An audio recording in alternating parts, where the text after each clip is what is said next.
We have a new trade update around Lonzo Ball. We're going to be talking about the most recent trade rumblings around Lonzo Ball and if the Chicago Bulls are in fact going to make a trade. This is your host, Rico Greenhowe, and you have found yourself on another episode of Bulls Digest. And so today we are looking at the most recent rumblings here around Lonzo Ball. And so this actually comes from Evan Sidery, and he writes for Forbes. He's also, I believe, an NBA insider here. And so if you want, you can go ahead and check this out on Sports Illustrated, I believe .com. This is where you can find that article where you can actually go to the tweet, or you can actually go to the tweet itself, and it is Evan Sidery here. And so this is what he had to say. He says, look, the Clippers, the Heat, Hornets, Lakers, Magic, Pistons, and the Timberwolves, excuse me, have held some form of trade talks with the Bulls centered on Lonzo Ball. Chicago would be open to involve or moving Ball's $21.3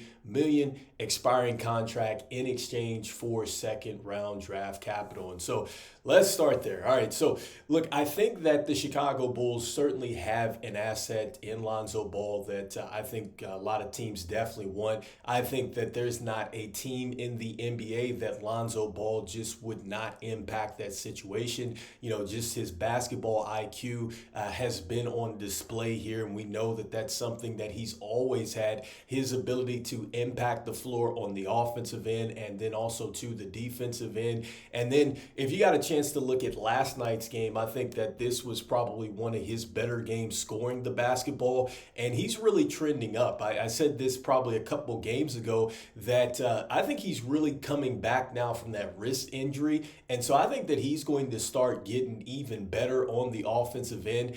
He scored 18 points. He had 4 rebounds. He had a block. He also had a steal. He was +2, but he was 6 of 10 from the field, 4 of 7 from 3. And I also think that it's really trending up for Lonzo right now because Kobe White has been out and Lonzo is having to start for the Chicago Bulls. And so that right there, I think really is probably, if you're looking to get Lonzo, I feel like that his trade stock, or it's just kind of going up and up and up because he's showing you that offensively he's getting better. He hasn't really missed a beat there. And then defensively, he's been sharp as well, but you're seeing that he has the ability to start games and he hasn't had any setbacks. And so I think that teams who feel like that they are right there or can really make some noise, yes, you go out there and you go get him. Now with the teams that are out there, the Clippers and the Lakers, you know, this is all reportedly, if it is the Clippers and the Lakers, you know, I could see those being teams that could definitely want Lonzo and his services, you know, because he is from LA. So that makes a lot of sense. He started his career with the Los Angeles Lakers. And I think that with the Lakers, they surely could use a point guard like Lonzo, who is going to be able to get players into their spots. And he also helps them defensively and will probably help them pick up the pace. I could imagine with the Clippers, Kawhi, getting him back along with James Harden. I think that maybe takes some added pressure off of James Harden. You pair that with Norman Powell and how well that he's played. Suddenly, I think the Clippers become an interesting team. With the Miami Heat, you know, I'm not sure about that because we all know the bigger domino here is going to be Jimmy Butler. I'm not sure if Lonzo is going to be on a team with Jimmy Butler. He is going to help that team, make no mistake about it. With the way that Khalil Ware has been playing as of late, I could see that being an instant connection. You get Tyler Hero, a guy who can shoot the ball with Bam as well. I mean, that's going to be a team that would be interesting too. And then with the Pistons, look, I'm not sure about the Pistons, especially with Cade Cunningham, but I could definitely see, you know, how dynamic that backcourt would be. And I think the thing with the Detroit Pistons is that they are probably looking for some more veteran presence to really go along with their young core. Kind of think a little bit of what's going on with Houston. I think that they've got a perfect mix of probably the younger players and the veterans, and maybe that's what the Pistons would be looking at.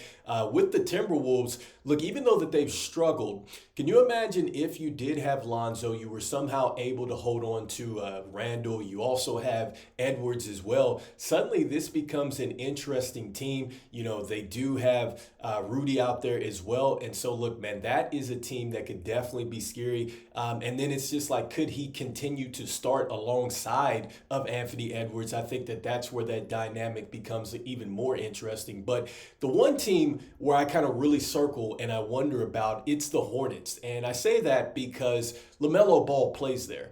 And, I was just looking at Give Me the Hot Sauce that's with Stacey King. He's actually the color commentary for the Chicago Bulls. And he interviews LeVar Ball. And one of the things that LeVar was talking about is just, how good his sons would be if they all played on one team. And I think that that would be an interesting dynamic if you were to get Lonzo out there along with LaMello Ball as well. I'm not sure if they would get the other brother, but I think that that would be an interesting team too, to see if the Hornets were to get him, would they start him alongside of LaMello Ball? Could that be something that the Hornets can then use? And so I think that that is going to be interesting. But the one thing that I will say about this is that I'm definitely rooting for Lonzo Ball. I want him to continue to keep playing at a high level. It's great to see. I certainly think that he is for sure the comeback player of the year. And I think that, when you see him start with the Chicago Bulls, I think that you get a chance to see just how good he is. He's been great, I think, alongside of Josh Giddey. I think that both of these players really complement each other well, which is something that Billy Donovan, I think, was talking about leading into this season. They probably didn't know what they would get with Lonzo. I think that very much they're all just trying to figure it out as they go along, just what he can and cannot do. But, you have to wonder, with the way that Lonzo is trending, he's shown that he can be, a starter here.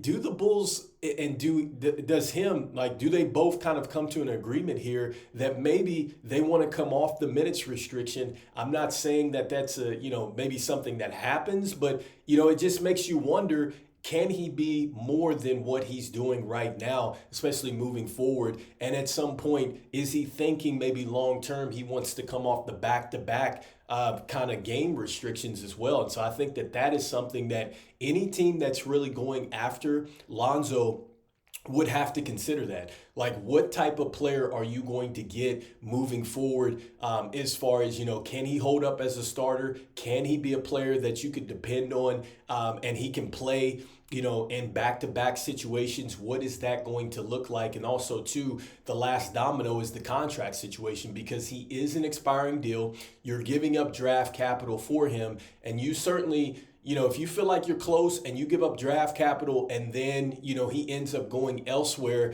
that could be tough for a team. But then it's like, can you get him? And maybe you get him there and then you maybe get a discount there. So, it's going to be a little bit of just the question mark as to what you're really getting with Lonzo Ball. So anyway, let me know in the comments what you think about this most recent update with Lonzo Ball. Do you see him going to either of these teams? I'd love to know what you're thinking here. And do you think maybe there is something here where the Chicago Bulls are going to go ahead and keep Lonzo Ball? Because I definitely think that there is certainly a way that happens. I do think it would have to be something that is very much a team-friendly deal. And it is if Lonzo really wants to do that, and the Chicago Bulls would have to commit to that as well. The one thing that I will say is that, if you don't see that he's going to be a part of your long-term future and you're getting these offers for him, then it is probably best that the Chicago Bulls do move on, because if not, he's going to go off into free agency, and then you've had a chance where you could have got some draft capital, and obviously you miss on that. So we'll see. All right, so I just want to thank everybody out there for liking, sharing, and subscribing to the channel. It means a lot to us here as we try to reach our goal of 5,000 subscribers by the end of the NBA season out there. Wanted to let you know about 66.8% of you that watch are not subscribed subscribe to the channel. So make sure, like Modest did last night, you slam dunk on that subscribe button for us. And look, before we jump out of here, I'm just going to say this yet again, that any trade that the Chicago Bulls make, it's all about the long-term future of this team. It's not just, hey, we're making a trade and we're going to get some players back right now that's going to instantly take us another 20 or 30 wins up the standings. That's not the case there. I think that it's more so clearing out a path to really pick a direction. And so if you're going to go more with the youth movement, fine. You know you need the draft capital, and hopefully you're able to secure a younger player back that maybe does fit with your long-term build. But I think that that is what it's all about. We're going to hear more and more trade rumors come out around these players, obviously before next Thursday's trade deadline, so you can expect that. Let me know in the comments if you guys would like to see some mock trades as well. I generally don't like to get in there too much because I don't use the draft capital, but if you want a Pacific trade, we can certainly take a look at it. So anyway, let me know in the comments, and as I always say, go Bulls. I will see you on the next one. Peace.